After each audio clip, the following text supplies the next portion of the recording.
Hi, so here I've arrived in Detroit, so really looking forward to Sustainable Brands 2019. So here I am, morning of day one, and I'm here with Timberland at a urban street park. We are tree planting, we're regenerating some garden beds, we're upcycling some furniture and building some beds, and we're painting a mural. We've just had this most amazing vehicle pull up, which I will pan around and show you. I'm sure it has a warrant of fitness.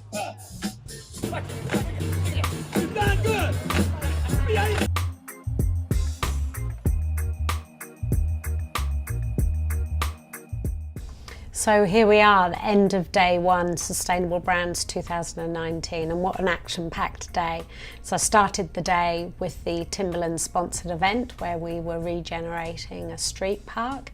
As you saw from the video, I worked on the mural, so that was really good.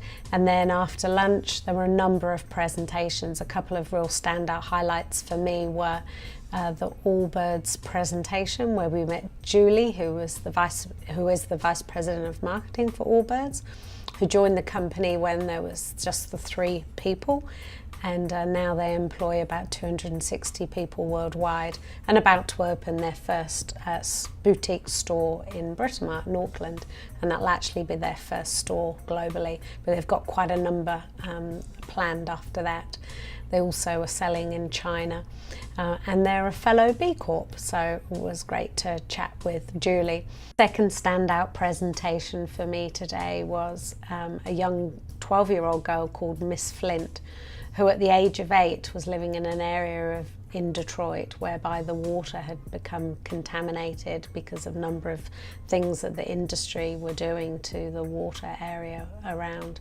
And she started a movement to clean up the water, and actually from there now at age 12 organises events to give back to community. And when it was her birthday last year, instead of having a birthday party for herself, she decided to throw one for all the young children in her area, and she got thousands of dollars worth of goods donated from organisations like Amazon to really give back to her area. She finished a very moving and inspiring speech by actually asking us come 2040 to vote for her for president. So if I'm able to vote come 2040, Miss Flint, you have my vote. So that was the end of day 2. Tomorrow's got lots of various, I've highlighted about 33 presentations I'd like to attend tomorrow, but unfortunately some of them are back to back, so I'm going to have to make some hard choices. But yeah, really looking forward to day 2.